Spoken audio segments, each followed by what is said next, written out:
दिनेश जी, आपने जो बात कही उससे दो बातें बहुत मजबूती से रेखांकित होती है। एक तो ये कि जो भी समाज जो है वो सर्व समावेशी नहीं होता है, अपने फॉल्ट लाइंस को नहीं पहचानता है और समाज के हर हिस्से को न्याय नहीं देता है, वो समाज कमजोर होता है। दूसरी बात ये कि इन जो न्याय देने के अतिरिक्त जिस ढंग से एकता बाहरी तत्वों के द्वारा और भय दिखाकर बनाने की जो कोशिश की जाती है, वो सत्ता के द्वारा बार बार इस्तेमाल की जाती रही है ना।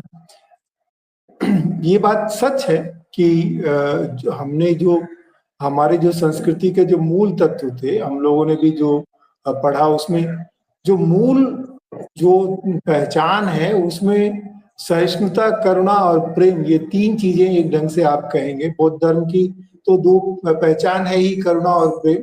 और भारतीय समाज की भी जो एक जो मूल पहचान रही है वो सहिष्णुता और समावेशिता रही है, जिसकी वजह से हमने बहुत सारी संस्कृतियां आकर के हमारे यहाँ समावेशित हुई।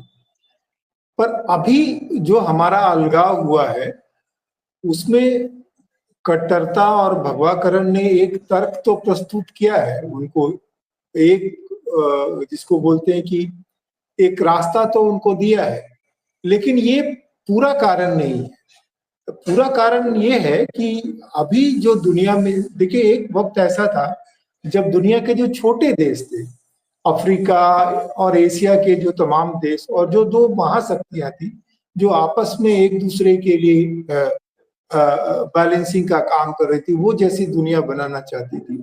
तो वैसे में भारत जो ब्रिटिश साम्राज्य से लड़ करके अलग हुआ था, उसने काफी देशों को राह बताई थी और काफी देशों को उस आंदोलन में मदद भी किया था, जिसकी वजह से हमारा नेतृत्व जो है स्वीकार हुआ था। और धीरे धीरे जो जियो पॉलिटिक्स के डायनेमिक्स जो बदली, उसने चीजों को बदला है।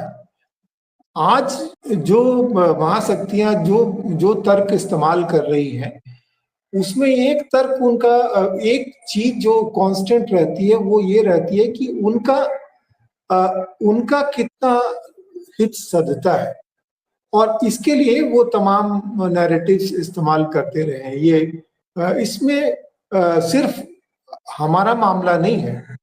आप ये देखिए कि जो पश्चिमी ताकतें हैं वो मोसूल क्रिश्चियन का मामला भी तभी उठाते हैं जब वो इराक पे उनको आक्रमण करना होता है।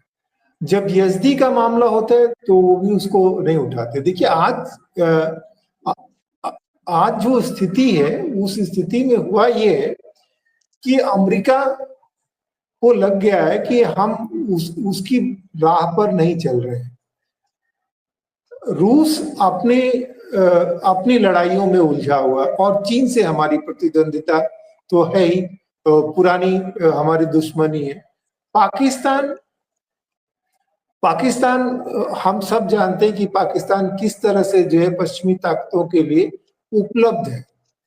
अब जो बात आती है कि जो हमारे जो वर्तमान शासक हैं, उन लोगों ने जो आंतरिक राजनीति, जो घरेलू राजनीति है, उस घरेलू राजनीति में कट्टरता और भगवाकरण का इस्तेमाल जो है अपनी सत्ता को मजबूत करने के लिए इस्तेमाल किया है। और साथ ही उन्होंने एक नैरेटिव जो फैलाया है जिसमें उनकी हड़बड़ी है इतिहास में जाने की, और ये हड़बड़ी है कि वो जो अपना एक कद दिखा करके जो घरेलू राजनीति है उसको साध लेंगे।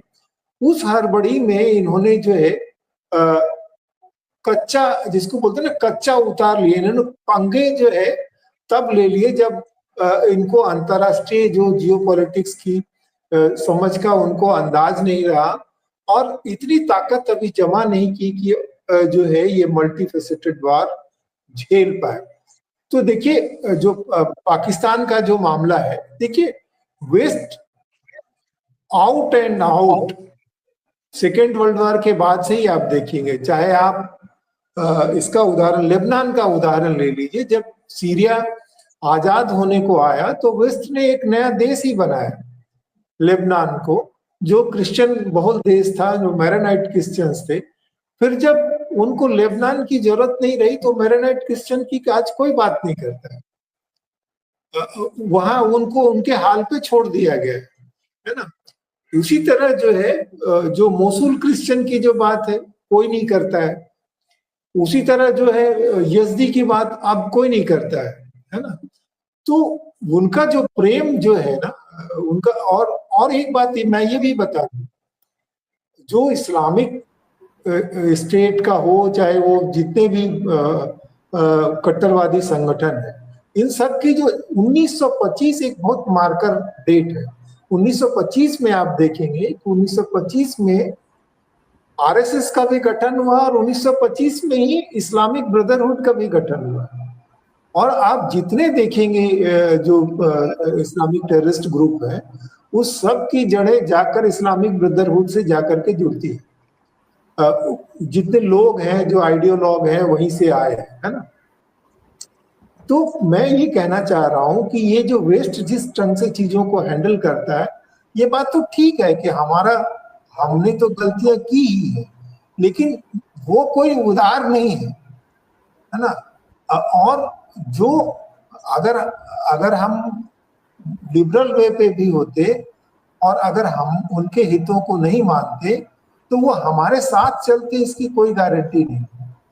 तो ये हम दो मोर्चे पे पिट रहे हैं। एक तो हमारी जो घरेलू राजनीति की जो कमजोरियां हैं, और जो दूसरा ये है कि हमने जो इंटरनेशनल जो डिप्लोमेसी में जो हमने रास्ता चुना, जो बार बार हमने स्विच चेंज किए, हम ये पहचानने में असफल रहे कि हमारे, देखिए आप जब आर्थिक बात करते हैं तो आर्थिक में भी दो चीजें आती हैं कि क्रिटिकल रिसोर्सेज और स्ट्रेटेजिक रिसोर्सेज। आप स्ट्रेटेजिक रिसोर्सेज पे कभी समझौता नहीं करते हैं, है ना। तो उसी तरह जो है आपके जो इंटरनेशनल डिप्लोमेसी में स्ट्रेटेजिक इंटरेस्ट क्या है, तो हमने जो है बगैर उसको प्रोटेक्ट किए हुए बहुत फ्लूइड स्टेट में, अमेरिका स्टाइल में हमने इंटरनेशनल रिलेशन को बना करने की चाहिए, उसमें हम जरूर पिटे हैं। और ये जो हमारे देश में जो भगवाकरण और कट्टर हिंदुत्व है, इसका उन्होंने फायदा उठाया है। और ये हमारी गलती है, तो हमारी गलती का जो हमारे शत्रु है वो क्यों नहीं फायदा उठाए, जरूर फायदा उठाएंगे। तो हमको पहले अपना घर दुरुस्त करना होगा, लेकिन साथ में ये समझना होगा कि ये उनका कोई हृदय परिवर्तन नहीं हुआ। आज जो है ईसाइयों के खिलाफ हमले पहले से कम है, क्योंकि आज जो है, आज के जो रूलिंग पोजीशन है, उनको ईसाई जो है अपने ब्रॉडर इंटरेस्ट के लिए उनको चाहिए, क्योंकि अभी उनको मुसलमानों से लड़के ठीक करना है ना जी।